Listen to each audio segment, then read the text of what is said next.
கடந்த 11ஆம் தேதி மேட்டூர் அணையை திறந்து வைக்க நான் சேலம் போயிருந்தப்போ யாழ் மொழி என்ற 9ஆம் வகுப்பு மாணவி, அதேபோல் அனிருத்தன் என்ற 6ஆம் வகுப்பு மாணவன் என்னை சந்திச்சு தங்களுடைய பள்ளிக்கு, தாங்கள் படித்துக் கொண்டிருக்கக்கூடிய இந்த பள்ளிக்கு சுற்றுச்சுவர் கழிப்பறை கேட்டு மனு கொடுத்தாங்க.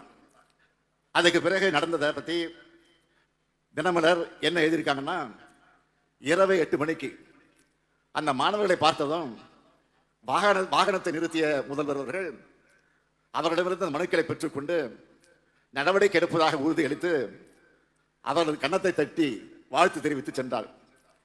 இரவு 8:30 மணி முதல் 11:30 மணி வரை மாவட்ட முதன்மை கல்வி அலுவலகம், சேலம் பொதுப்பணித்துறை, பிடிஓ அலுவலகம் ஆகியவற்றிலிருந்து தலைமை ஆசிரியரிடம் பல்வேறு விவரங்களை, ஆவணங்களை பெற்றனர்.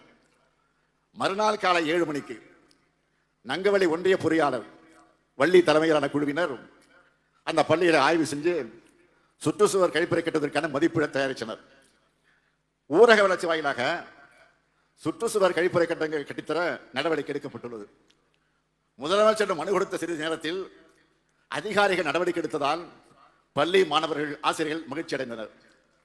முதலிடம் மனு கொடுத்த மாணவ மாணவரை பாராட்டினார் என்று தினமலர் செய்தி வெளியிட்டிருக்கு.